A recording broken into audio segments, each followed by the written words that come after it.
everybody. Welcome back to Thrillers by the Book Club podcast. I'm Chelsea. And I'm Olivia, and we are so excited to be talking to you today about thrillers. Woohoo! We're so excited.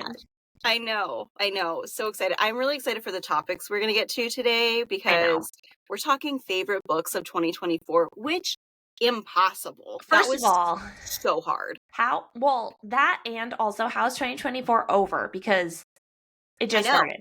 It just started. I mean, it's got to be also like super big trip for you because like your baby was just born at the beginning and now like what is happening? I feel like I had a baby like a week ago and now 2024 is almost over and it's like this year, I can't believe how much has happened in 1 year. This year has been so much. It's crazy to me. Yeah. It's crazy. I understand that. I was like thinking about this because we're recording this in November, it's coming out in December, but my lease is up in January of the place I'm renting, and I'm like, I've lived in Arizona for a year already. It feels like I just got here. What is happening? I know. I don't know what it's like. Most years feel very quick, but 2024 specifically has felt like it has flown by. Yeah.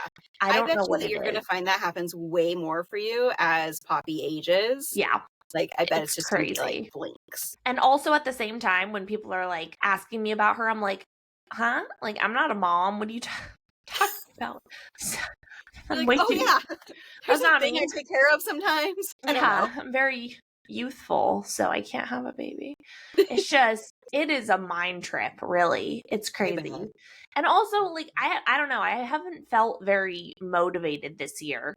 Maybe it is the fact that I have had, like, all the personal things, but it's just, like, with Bookstagram and everything, I have not felt motivated to read. I haven't felt motivated to post. I've just felt like, man, this year has felt like, it's felt like work this year for me.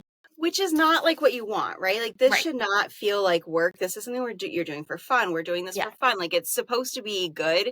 And that's what I totally agree. I actually felt that a little bit throughout this year too, where there were times when I go to read a book and I'm just like, I don't even want to read right now. Yeah. And partially that's because I just spend all of my energy into books and then I'm just like, I need a break. So I'm learning how to balance that. But it just was a really weird year. I would also say too, when we get into it, like my rankings for the year, like I think I had like maybe 1 or 2 5 stars. Like I really didn't. And most of them were 4, 4.5. No, it was a weird year. It was a weird year, I feel like. Okay, well, I don't agree. I had all 5 stars. You had all 5 stars? Oh, that's amazing. Yeah, I don't agree. But maybe also it's the fact that I read I was a little more picky this year. Okay. With the fact that I had very limited time to read. With this year, since February, I had Poppy in February. So those February, March, and April, it was only audiobooks if I read at all. And then it was a little bit Kindle after that. But really, I barely had any time to read. That being said, I've read 70. Yeah, what's your number? Do you 70, I've read 72 books this year. Shut up. So I've still read, but it's like because of audio. I'm fairly certain that's my number 2 as well. Oh, yeah. I read 72 books of my 52 I had a goal of. And then, but 2 of those are books that haven't been published yet. Like one was a beta read for one of my clients. It's my favorite book. Like, it was my favorite book of the year. And I'm like, I can't talk about it. I can't tell anyone about it or whatever. Wait, yeah, you can. No, I can't. But just like that. You know, like... I can talk about that. Like, it's so good. It will be amazing. I cannot wait for it to come out eventually. But, yeah, like, anyway, so that was really cool. And then, but yeah, I mean...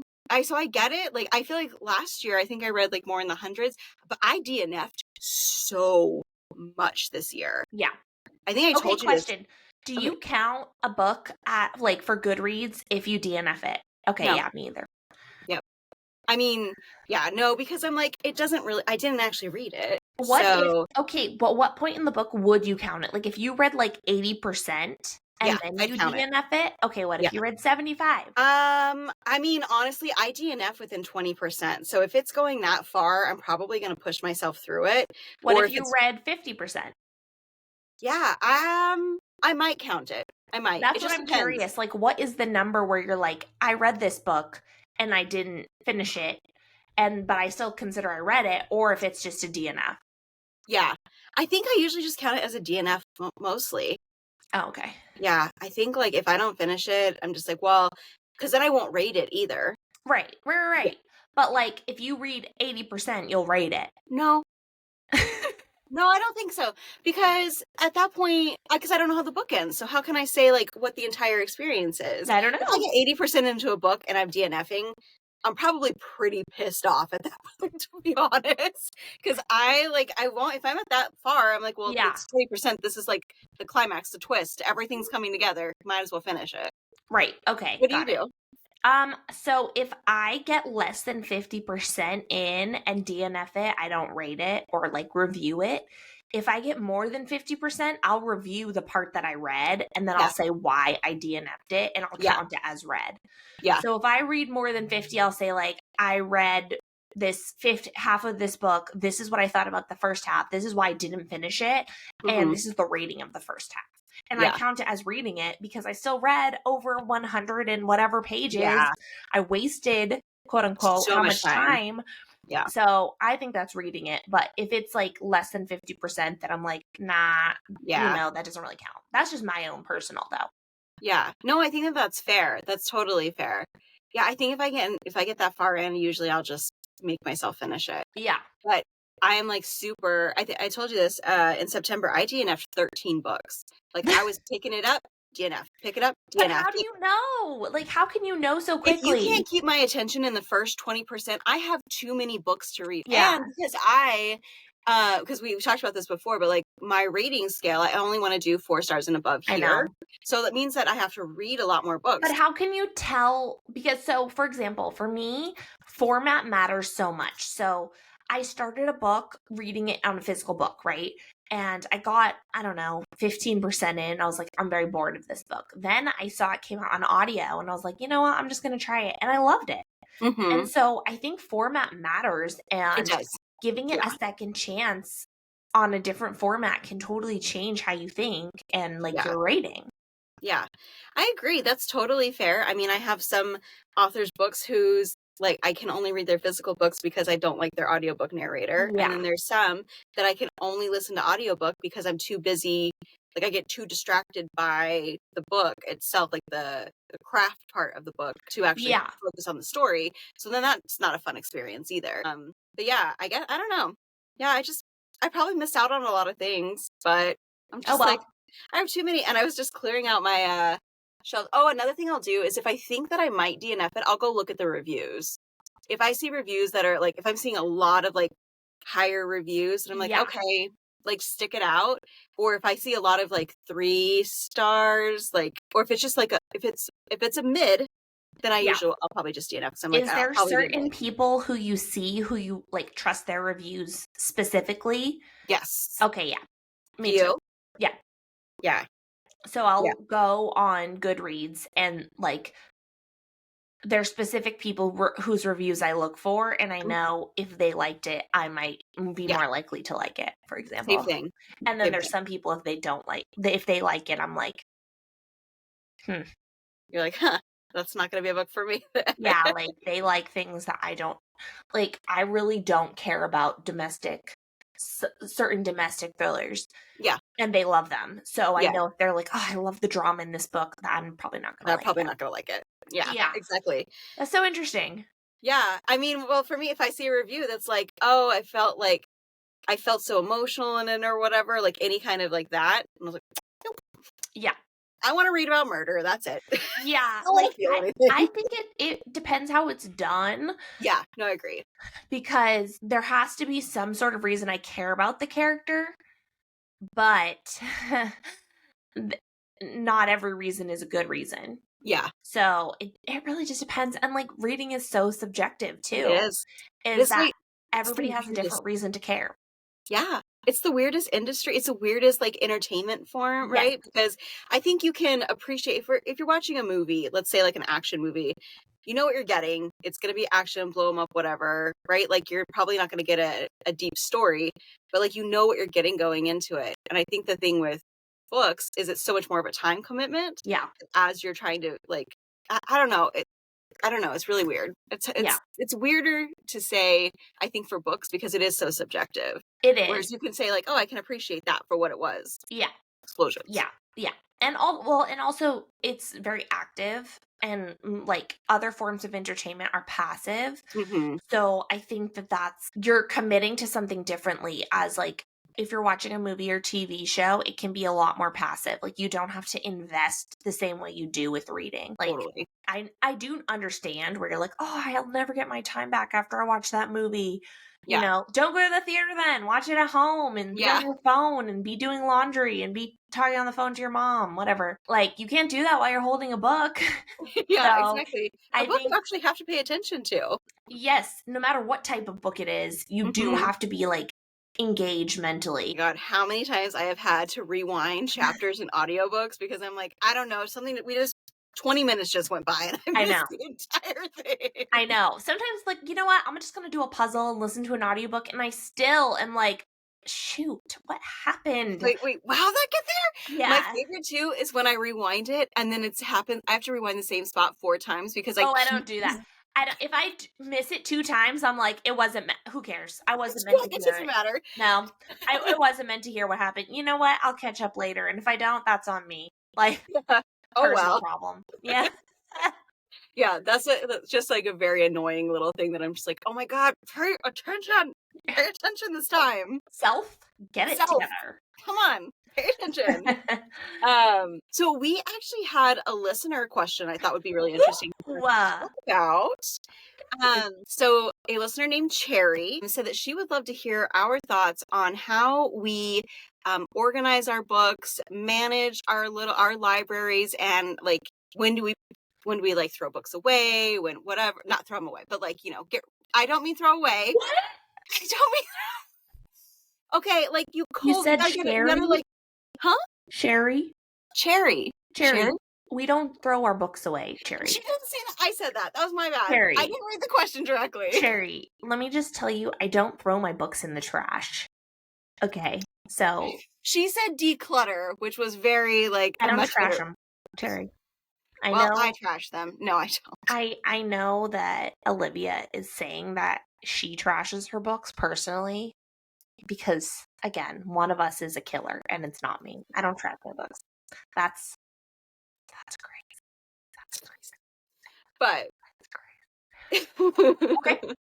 okay. So, well, how do you manage your books, especially like throw in the smaller them away? space? No, I'm just kidding. Okay, so what I do, like organizationally.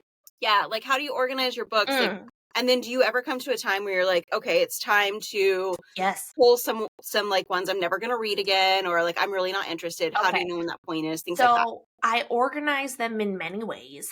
I have my living room bookshelf, which is organized by author. And so I'll have all the books by each author grouped together. They'll be my living room books are my favorite books. So if you're in the living room, you're like top tier favorite authors, favorite books that when people come over, I can be like, have you read this book? Because I want them to be right there. So people will see them and say, hey, what is this book about? And I can be like, oh, I'm so happy you asked. Yeah. So they're very close to people. Secondarily, I have my office books here. Office books are books I love, and I don't need as at hand, but I need still near me. And those are also by author. And then also they're by genre. So I'll have similar books. Like I'll have all my true crime books together. I'll have all of my police procedurals together. I'll have psychological thrillers together. So I'll try to group them in that way because that's how I'm a mood reader. And so when I'm going to look for a book, I'm like, I really feel like reading a true crime. So I want to go to that little pod. And shout out to IKEA, because all my bookshelves are IKEA bookshelves, and they're these little pods. Negatives is you can't see that behind this row there's another row. So I do hate that, because a lot of times I'm like, ugh, I knew I had this book and it's in the second row, which is kind of annoying, but who cares, because you can fit so many books. And then I also have a third row, a third bookshelf that's exactly like this, and that is miscellaneous. It's not organized. Okay. And then I also get rid of books constantly, because I would say I get 30 to 50 books sent to me a month at least. And so what do? Number one, I share them with friends and I give them to people. Number two, I sell them. I sell them on Instagram, especially duplicates. Like if I get a duplicate, I will sell them. I'll sell them on my Instagram story, and that's always fun. I'll put them in a little free library, and that's always fun. And I will bring them to book club and I'll give them away, and I will give them to my friends and be like, I think you'll really like this.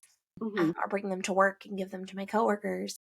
So I'll try to give them away. I'll sell them. I will share them, or I will donate them to other little free libraries. I have donated thousands.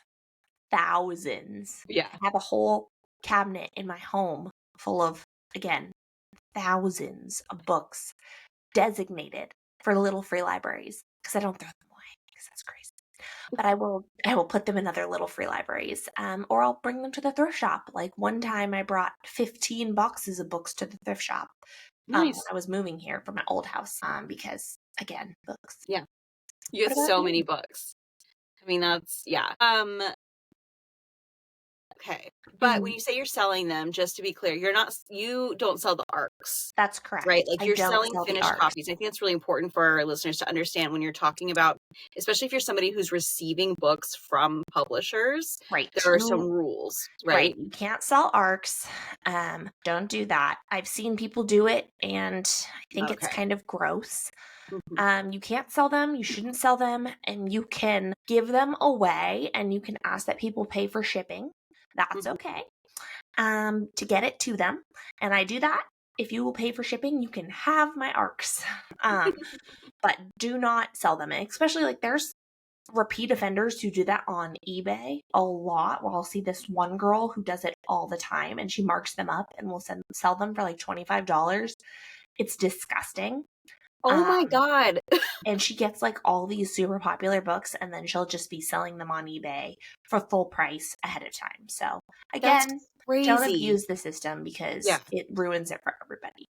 It does, because I mean, publishers are going to see things like that as a general, like what I've been hearing is that they're trying to go more towards ebooks anyway for ARCs. And so if you do things like that, then we'll get less of the actual physical copies, which as a bookstagrammer, you love a good physical copy. Yeah.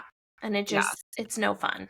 Yeah. So don't do it. But follow me on Thriller Book Babe if you want to see my book sales. Because I like sharing, like, they're really cool. A lot of the time they're like advanced copies that, again, I want you guys to have them.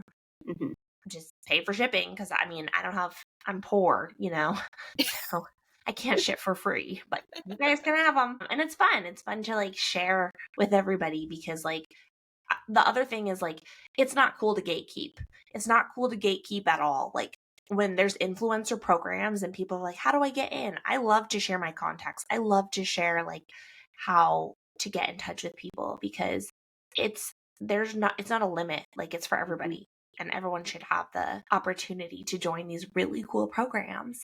And you don't have to have a certain follower count. You don't have to have a certain anything. Like, everybody has a chance. And so, message me. Awesome. Well, very cool. Oh, so you have different bookshelves with different purposes. Yes. What do you do? I have a set of 3 bookshelves in my downstairs library that are connected. And those are all of my mystery, thriller, suspense books. And once those 3 bookshelves get full, I start pulling stuff out, and I start DNFing a lot of books.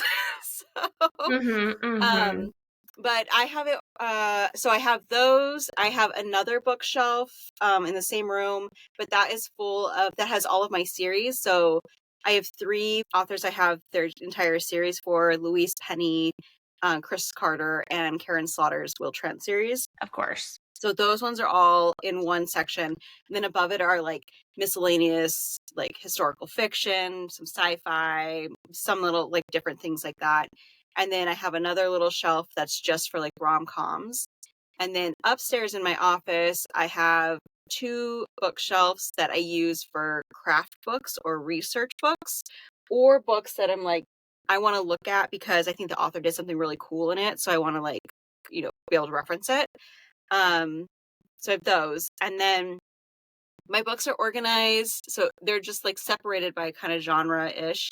And then they're organized by author last name. For my mystery thriller shelves, I just recently went in and I pulled out and I put all of the books that I've read that I know are like my keepers, which my keepers will either be a book I have signed, somebody that I know, the author, and or it was like 4 stars and above. Yeah. Like it's a book that, to your point, like I want, and it's in the living room because I want to be like, oh, here's this, like, you can choose. Yeah. So I have all of those separated out, and then I have the ones that I still have to read separated out, and that's how I'm kind of trying to keep track right now. So it is very overwhelming, the amount of books. Yeah. I went through and I counted recently, and I had over 600 physical books. So, which is not even compared to like a lot of people. A lot of books. Yeah, it's a lot of books. It's a lot of books, but yeah. So what my new rule is? So for my birthday this year, I just turned 40 a couple weeks ago. But you look like not a day over 30. Thank you. I said 20. So young. Thank you. Stunning. For those of you who are just listening, please watch our YouTube because Olivia is, guys, so pretty. Oh, you're so nice. Oh, I like this. Can't lie. It's my fatal flaw. So sorry. I do appreciate that about you. But yeah, so my husband was like, okay, I'll get you like, so you know those things that are on Instagram where you like go to Barnes and Noble and you have like 5 minutes to look around and like whatever. So we were going to do that. And it's like a year because like I was been like waiting for a year for this to happen. And finally I just did it for my birthday because I was like, it's just never going to happen otherwise. But I didn't want to go actually into the store. I decided, what if I can just see how many books I can carry? How many books can I hold? And so it was 20 books that I pulled off my shelves that I could hold. And then I ordered those pre-order for the rest of the year. Nice. So I think about like 4 or 5 that are like immediate that I'd already read that I didn't own that I wanted. Like, because I'm trying to do that where I'm reading from the library first and then buying the book. Yeah. And then, yeah, so I have like have my pre-orders done for the whole year, all the way through to August. And I feel I'm like, true love. Okay, so now I know when they come in, I'll read it when it comes in, and then I can put it away, and I can feel like I'm actually like going to get ahead. I love it. I love it all. It's the best feeling. Yeah. And I do the same thing as you, give books away. I will exchange them, like going into a thrift store or an independent bookstore that will sell them or buy them back. Yeah. And I don't put them in the trash. Believe it or not, I don't. You said you did. I didn't say I did. I mean, it was implied, but whatever. We all know what you do. We know your secret now. Fine. Yes, I throw really shitty books in the trash, light them on fire. I knew it. That's fun. Book burner. Yeah, book burner. That's what I do all the time, burning all the books. Burn them. And then free little libraries as well. It's my favorite. I love to do a free little library trip. So, like, because you go, like, you can put the map up, and then you go do the whole neighborhood, and then I'll do an exchange for a couple of them. Arizona has, like, the best, because there's so many in such, like, a good route. Like, every time I go to Phoenix or Scottsdale, I do, like, a little, like, zoop, zoop, zoop, and it's, like, the perfect snake. Yeah. Love it. Has some, like, really good stuff, and what I appreciate is, the last time I did it over by Tempe, by the university. Yeah. Because I was thinking, well, maybe I'll give a better chance of putting my stuff in little free libraries that aren't elementary school books. Yeah. Like, because that's what I had in Washington was like always, it was just like full of kids' books, which then I was like, I don't know if I should put this murder book in here. You should. Go on. So, yeah, anyway, I love that's it. what I do. So, Cherry, I hope that answered your question and that you feel like you got some ideas. As far as managing in small spaces, I think it's just a matter of, my thoughts are, one, I'm only keeping the books that I absolutely love. Like, those are the books that I absolutely love. If the TBR pile gets too huge, which is what it is now, then you just got to make some adjustments and figure out like what's going to work for you as far as like accepting or not accepting books that you will bring And into my your world. advice is build your bed out of books. Oh, yeah. Mm-hmm. And also get a Kindle. Yeah. Yeah. Oh my God. Kindles. That's the move. Both of those things. Yeah. Make all your furniture out of books, but then digital books too. I feel like the Christmas tree out of books is going to be fantastic. Yes. You probably have enough. You could do it. I bet we could do it. I tried to do it a couple of years ago and I didn't have enough books to actually pull it off. Now you do. Now maybe. For 600, yeah, you do. Okay. Well, today we are talking about our favorite books of 2024. Super excited to talk about it. Do you want to go first? Sure. Happy to. Great. Okay, so I'm going to do this a little bit differently than I've done in the past where, I don't remember anything about my books. Sure. But I am going to try. These are my favorite books, so I'm like, let's see how much I remember about them. Great. So we're going to give it a whirl. Love this. Okay, number 5 is Bad Tourist by Carver. I thought this book was so fun. So it's about a group of women who go on this extravagant divorce trip to the Maldives, and they're staying at this like beautiful resort that's like, you see like over the water. Beautiful. Oh my gosh. It sounds incredible. It was beautiful, like the setting, fantastic. And then they meet another couple that's there, and then they kind of become friends with one of the female in the couple. And then things start to unravel.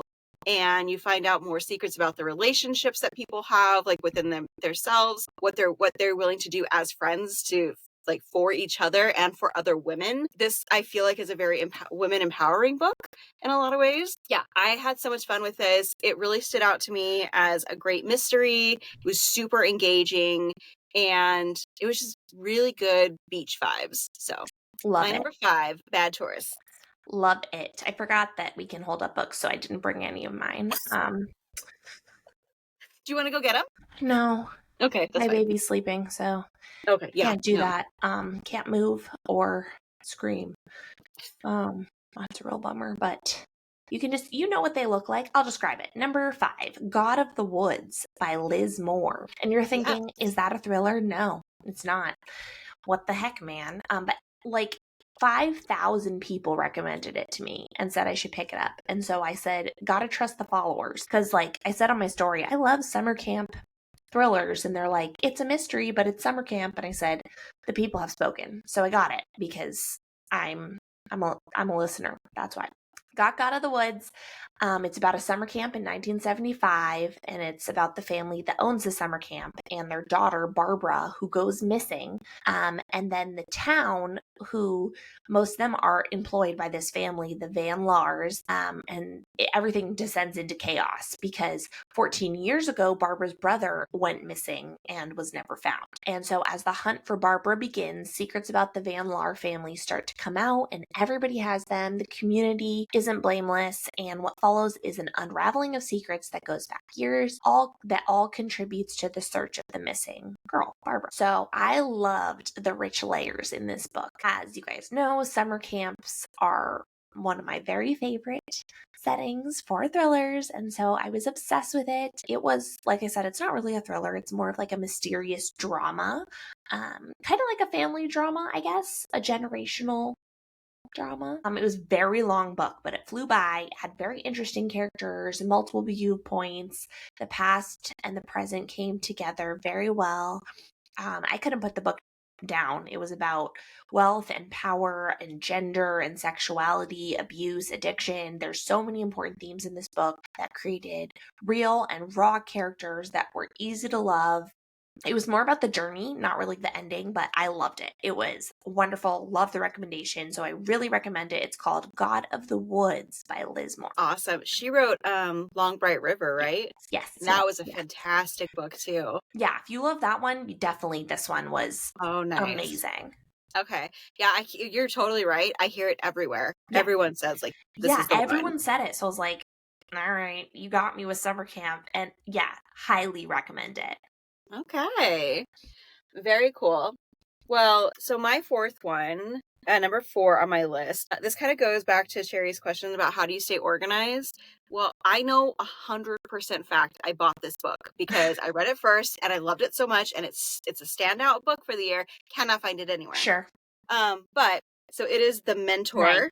Yep, by Lee Matthew Goldberg. I talked about it on an earlier season, and it is it is the most chaotic book I think I've ever read. One of the darkest. Like, I just still feel, I like think every time I think about it, I get this like cringe in my stomach Stop. about like, oh God, yeah, it's just so uncomfortable.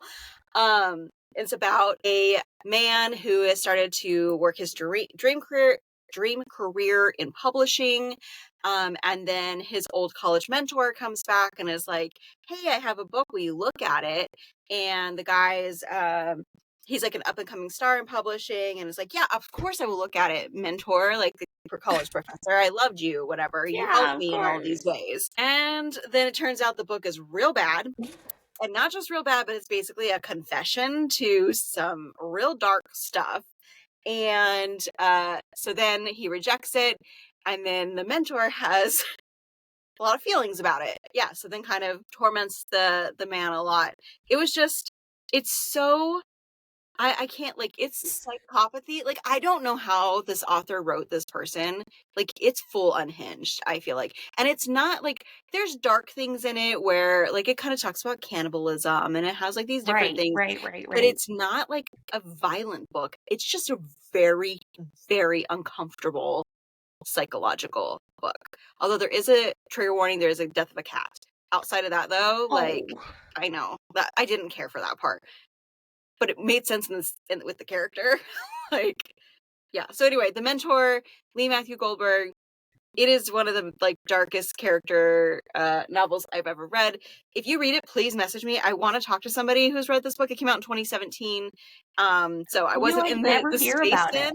Huh? You like never hear about it. No. I found it because I met the author at a conference in the spring, and then I like read it and I was like, oh my God.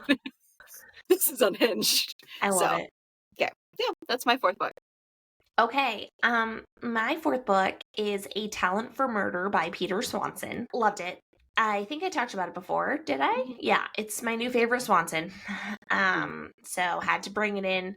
It was about Martha, who's a woman who thinks that she has like cursed in love, who's always had this bad luck with men, but finally meets Alan, who's like this nice man who travels for work, and she decides, I'm gonna marry him, but then she's like, oh wait, the love curse. And then right after she finds blood on his shirt collar, and like right after a conference, and she's suspicious, so she's like, I'm gonna investigate, and like looks into the cities where his recent conferences have been, and then she's like, oh, there's been unsolved murders in all the places he's just been. That's weird.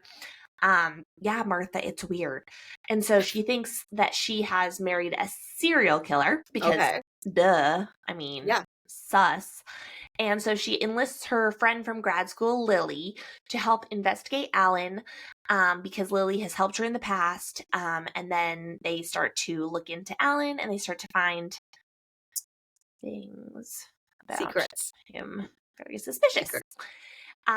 It was so good. There's so many layers. It's so twisted. So Lily Kittner is from some of the past books that Peter Swanson has written, and I love that he ties it in with her there, and the way she's involved is perfect. I thought the layers were genius. It keeps going deeper and deeper. Henry Kimball from the past is also involved, which I think is great. You get to see the way that his relationship continues with Lily after the first books, and this book is very dark. There's a lot of triggers for like stalking, murder, psychopathy, sexual sadism, assault, rape, a lot of triggers. But you can, even though there are like connections to past characters, you can read it as a standalone. The other books do set it up though to become kind of like a better, if you do know what happened in the past. But it is so good. It is so dark. Highly recommend it. And that one is A Talent for Murder by Peter Swanson. Very dark. Dang. Very creepy. So that was one of the ones, I would say it's not a DNF. It was my try again later. Because I think when I read that, I'd read A Kind Worth Killing, A Kind Worth Saving. Like I reread A Kind Worth Killing, Yeah. A Kind Worth Saving, and then I started this one. And I think by the time I got to it, I was like, and I'm over Lily and Harry Yeah. for right now. So it's a come back to later. And now Yeah. you're making me excited about it because I didn't realize it was like, it got really dark and It gets so dark. Like, okay. it's one of the darkest ones that I've read from him. Okay, great. I'm super excited now. Yeah, that's why I think you would like it, because it goes. Yeah. Ooh, very cool. A Talent for Murder. Yeah, it's a good one. It's a real good one. Nice. All right. My number 3 book for the year is The Ascent by Adam Plantinga. This book is just so different from anything else that I've read. I feel like the last couple of years, there's always like one book that's really kind of out of my normal that really stands out as a standout book. So I debated a lot between this book and Murder Road. I'm going to tell you, I went back and forth quite a bit. But I went with this one because this is the book where the former police officer is taken by corrupt officers and thrown into a prison. And he has to escape. The prison's locked down. It's a tall tower. That's supposed to be super dark, right? Yeah, it's super dark. Every level you go up is like, okay, so now you're at the bank robbers, and now you're at the molesters, and now you're at the violence, and now you're at the, like, it gets worse and worse. And so this cop and then this woman who is a student who is the governor's daughter are in the prison. They happen to be there at the same time, and then they have to figure out how to get out together as they climb up to the top to be rescued. And it's so fun. It's ridiculous. It's not, I wouldn't say it's campy, but it's action. It is just over the top action. This isn't something that, like, it's not a book you're going to read and be like, this book changed my life. You're going to read and be like, that was super fun. Wow. So yeah, I definitely recommend it. I had a lot of fun with it. Just action, weird stuff. That's what it sounds like. It sounds like just like over the top, but in a good way. Yeah. And the author is he's something in law enforcement. Oh, okay. Yeah. So I thought that was kind of interesting because he came in like, and having the officer be the main character in the prison, like what an interesting juxtaposition for him as an author and as an officer. I just thought it was interesting. But, yeah, that's cool. Yeah. So that's number 3. Okay. All right. So my number 3, I literally talked about last week on the podcast. Sorry, guys, but it's The Haters. Yay! I loved it. And you remember it. It's about the author that wrote a book and then she gets trolled a little bit because people think that she gets a 1-star review on her book. And then she's like, you guys just don't appreciate my book. And then everyone's like, wow, she's so defensive. And then everyone like jumps on her and starts like tanking her book, essentially. And she's not sure why. She's like, is this someone that I know that did the 1-star review to make it personal? Or is it just a troll? And so I just thought it was really interesting the way that it was written because it felt like real. It felt real, and it felt like it was based on a lot of current things that happen with social media, and especially with like within the book world. And so that's why I really liked it, and I think it was written really well. Like I said last week, like I really like the book within a book. I think when it's done well, it's very interesting. Especially like this one was done super well in my opinion. And the aspect of her being a school counselor was cool because she has a teenage daughter who goes to this high school, and like all of the things that she's working with high school age kids comes into play a lot, which added another layer of like, you see the way she's dealing with trolling, and then she's a school counselor dealing with like students who are bullied. And so it was just a really interesting dynamic that I really liked. And I think Robyn Harding does a really good job of writing like gaslighting, honestly. Like she does such a good job of writing gaslighting where you're like, what is that? There was a lot of gaslighting in the woman, the Drowning Woman. Drowning Woman, right? Yeah. And that's what book originally turned me on to her, was The Drowning Woman. That's when I was originally like, wow, she's a really good writer. And like the layers of duplicity where you're like, what is happening? Who's telling the truth? It's really hard to tell. She did that really well in this book too. Nice. So I really like The Haters by Robyn Harding. That was my number 3. Fantastic. Okay, well, my number 2 I've already talked about this season as well. It is The Hitchcock Hotel by Stephanie Robel. Yeah, so loved this. It is about a guy named Alfred Smedel who loves Hitchcock and opens up a Hitchcock-themed hotel where he has like an aviary with 50 crows, 24-hour Hitchcock movies going. It's all themed and decorated, and it's just like it's very Hitchcockian. It's so like I thought the crows would come more into play, to be honest. I don't know, I was a little bummed they didn't have a little bit more, but it was still cool. It was still like a very nice, it was just an interesting tie-in. So he has this hotel. It's actually floundering a little bit. Did good its first year. It's coming up to a first-year anniversary. He invites back his college film club friends to come in and celebrate the 1-year anniversary at the Hitchcock themed hotel because they all loved Hitchcock together when they were in college. And you know, college students do a lot of messed up things to each other when they're in their early 20s. And some messed up things happen. And so that all comes back to life and comes back around to bite people. And then, yeah, people die.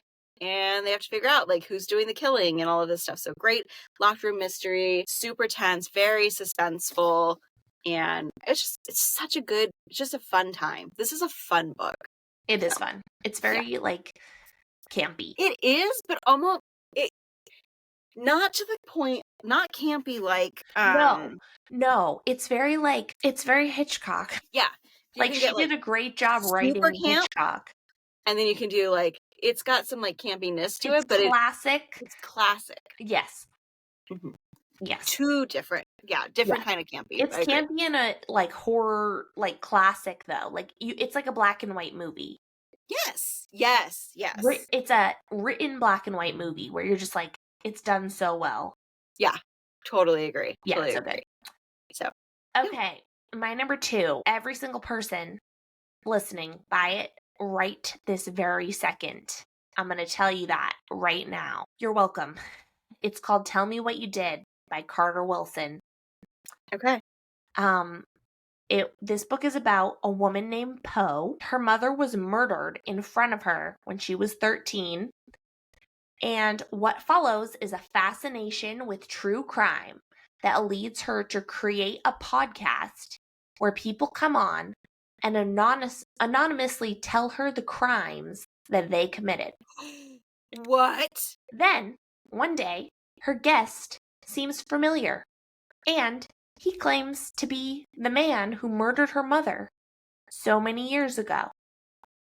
The only problem is Poe doesn't think that can be true because she killed her mother's killer. I was going to say she definitely had to have killed someone. This book is everything. Okay.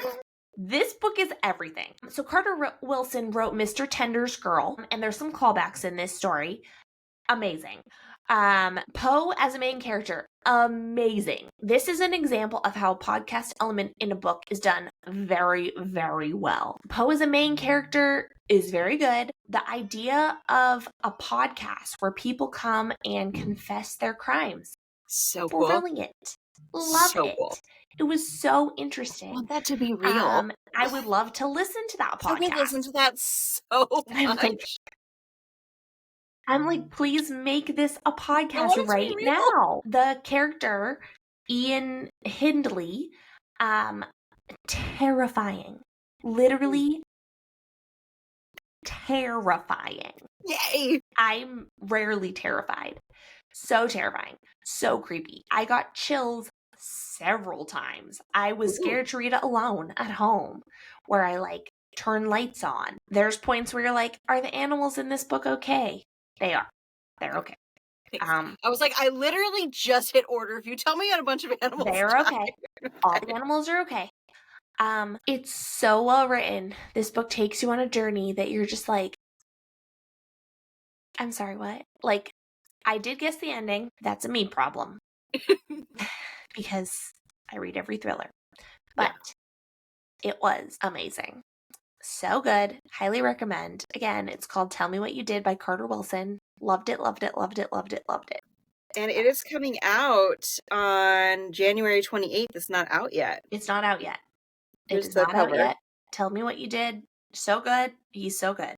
He is so good. Okay. Well, you 100% convinced me. Like, I literally just did my pre-order. I think I had like 3 or 4 books left in my 20 book thing. I cannot recommend it enough. Like, okay. My goodness. The Oh, good. main I can't character is wait. disgusting. It's so good. Fantastic. Yeah. Okay.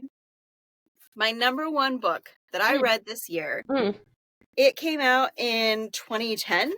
Oh. Yeah, it's an old book. Yeah, 2010.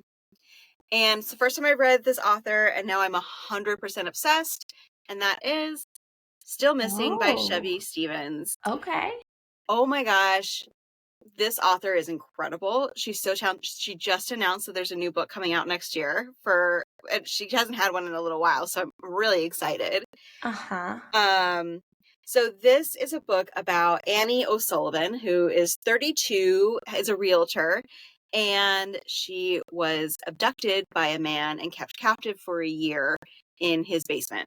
Terrifying. And it tells the story. So she gets out, and you know that because she's telling the story to her therapist. So it goes back and forth between therapy sessions where she's talking about how she's dealing with coming back to real life and adjusting to life after being there, as well as talking about what actually happened. And then the other timeline is going into what happened while she was held captive.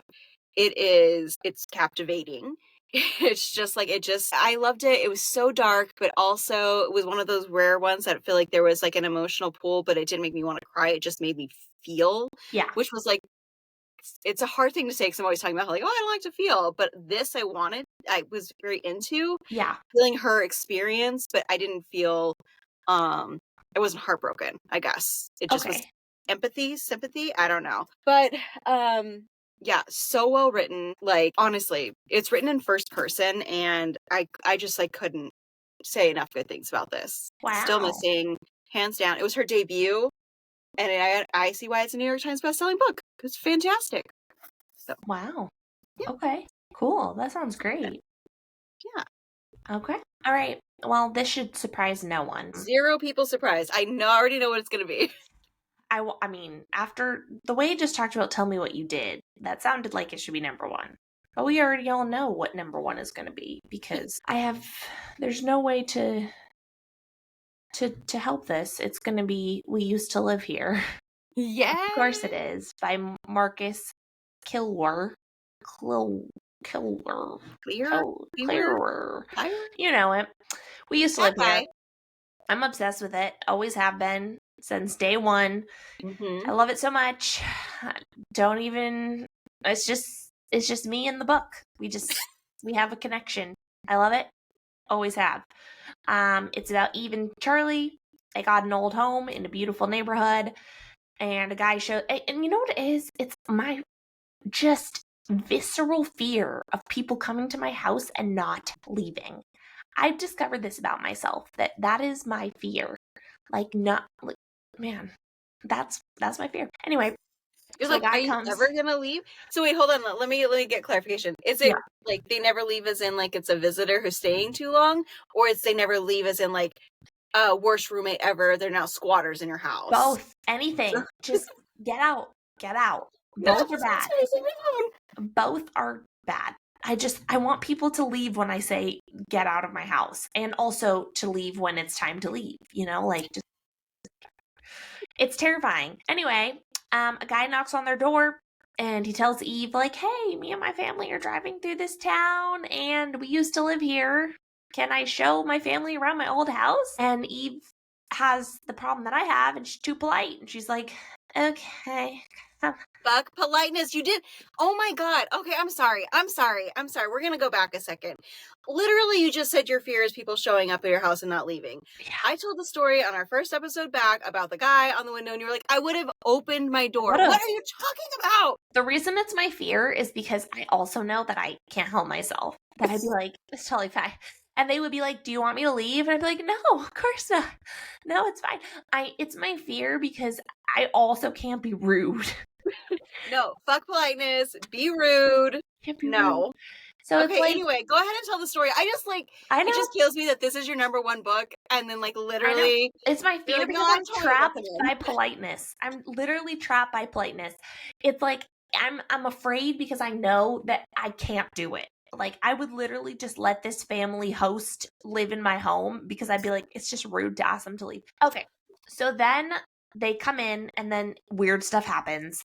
The family's daughter goes missing, and then like someone appears in the basement, and Eve's like, am I seeing things? The family won't leave. Charlie doesn't come home. Eve is like, what is wrong with you guys? Something's wrong with them. Someone's wrong with the house. Something's wrong with her. Something's wrong with everyone. Creepy things are just happening. Okay, hold on. Sorry, I have more things to say. Go ahead. I love that this was your number one book. I'm just going to say that. I love this. You were definitely championed it. You convinced me to read it. Loved it. And I think it's going to be a fantastic movie. It's going to be so good. Yeah, it's going to be like unbelievable So movie. excited. For a book, it didn't quite hit for me, Fine. but I can see when it gets on screen, it's going to be incredible. There's just one thing I just think we need to talk Go about, ahead. which is the little girl that goes missing. Uh-huh. What parent lets their child literally like run around in somebody else's house and then goes hiding? Oh, she's just hiding in the basement. We just have to wait her out.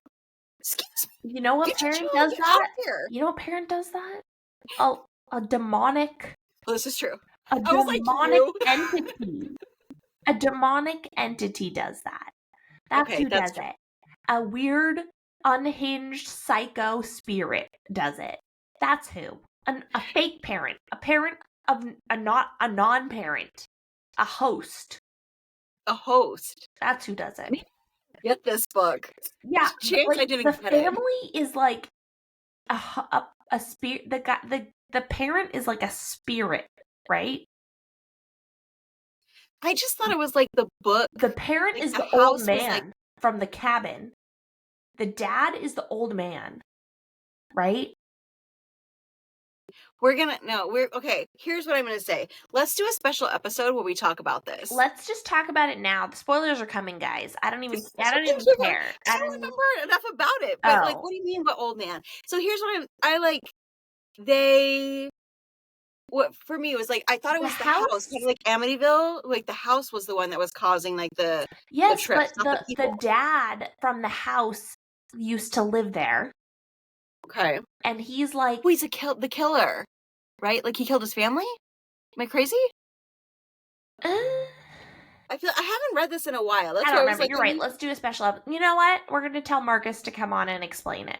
Yes, Marcus, you need to explain it because Olivia doesn't get it. Yeah, I can't remember it now because so much time has passed, but I knew what happened as soon as I finished, I was like, it all makes perfect sense. Yeah, well, then there was something that I missed in it because either I didn't understand that there was this... like, rewrote history and changed. Yeah, but that's why I was thinking, I thought it was the house that was the spirit, not the people. But now that you're saying that, now I'm thinking maybe there was... Yeah, we need to do a special episode because I have to look at it again. The guy was the house. What? The dad was the house. Wasn't he? Like, the dad was part of the house. The house and the dad were the same, right? Like, because the dad came to visit the girl. The dad was the house. Wasn't he? I don't remember. I think because the dad came to visit the girl in the psych ward. The dad was the house.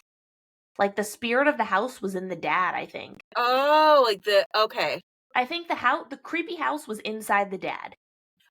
Okay. Because then when he came, and he was like, like, that was the house. Oh, it was the spirit of the house that had been in a host. Yeah, which was inside the dad. And the dad was like, nee, and it was like the house doing that, I think. Okay. Yeah, that's okay. That's why I kind of was like, that's when you were saying like spirit. And I was like, wait, I thought it was the house was the evil entity in this. But you're right. And it went into the dad. And it went into like, so I think that the house can go into people and things and like. Oh, yeah. Okay. Yeah, I missed that. I don't know if that's true. We need Marcus to go on here and tell us. Yeah, I don't know if that's true. I don't know. I'll reread it. You reread it. We'll have a talk with him, and then he can tell us what's up. Yeah. Anyway, it was based on Reddit. It was cool. It was creepy. I loved it so much. We're going to talk about it with Marcus later, but it was my number one book of the year. Not over it. We'll never be over it. No. So it was like really scary. It was so scary because they wouldn't get out. Get out of my house. Like, get out of my house. You know what I mean? Get out. Yeah. Wait, have you watched Worst Roommate ever? No. That's too scary. I'm not watching that. That's too scary. Yeah, you should watch No, it's that. too scary. I'm not watching that. I hear you that it's too scary, No, I'm but not like watching that. I'll have nightmares. Like, I don't want to watch that. okay. That's too scary. Like, I don't. Just people never leaving. It's too I scary. feel like next time I come to your house, I'm just gonna set up camp. I'm like, just gonna be it like, is how literally long can I horrifying mess to with me, her? especially because like only I will know. Like on the outside, I'll be like, "Can I get you a drink? Do you want a snack?" But like on the inside, I'll be like, "Should I just burn my house down to get them out?" But like on the outside, you'll never know. Like I've had people stay at my house for 20 hours because I'm just like, yeah. Like I will never kick you out because I'm too polite. I'll just let you wait until you're ready to go. I can never kick some. It's just get out. See, I mean, there's a level of politeness you gotta have. I'm Like, always I'm polite until people feel like they want to go. Like, and I try really hard. Like, I remember a couple years ago, I had Friendsgiving, and these people were not leaving. And so, like, I cleaned up the whole table. I cleaned up the whole kitchen. I've started vacuuming. I was like, maybe that will make them leave. It didn't. I was like, I don't know what else I can do. I was like, well, I guess I'll like I don't know how to get them to like I just literally started cleaning my entire house because I was like, man, I don't leave. They didn't leave until we like didn't get it the was clue. super late and I was like like I'm like putting my hair up like gonna go get in the shower for bed and I'm just like and they were like, oh, like we're gonna go take off now, I guess. And I was like, okay, well, see ya. It was like 10 p.m. Everyone else had left. I was like, I cleaned my entire house and put everything back to how it was. Like, I thought that would have been like, but it wasn't. I don't know what else I can do without being like, can you leave? But I can't do that. So I just have to like, Yeah. See, that what you do though by doing that, you do preserve some relationships.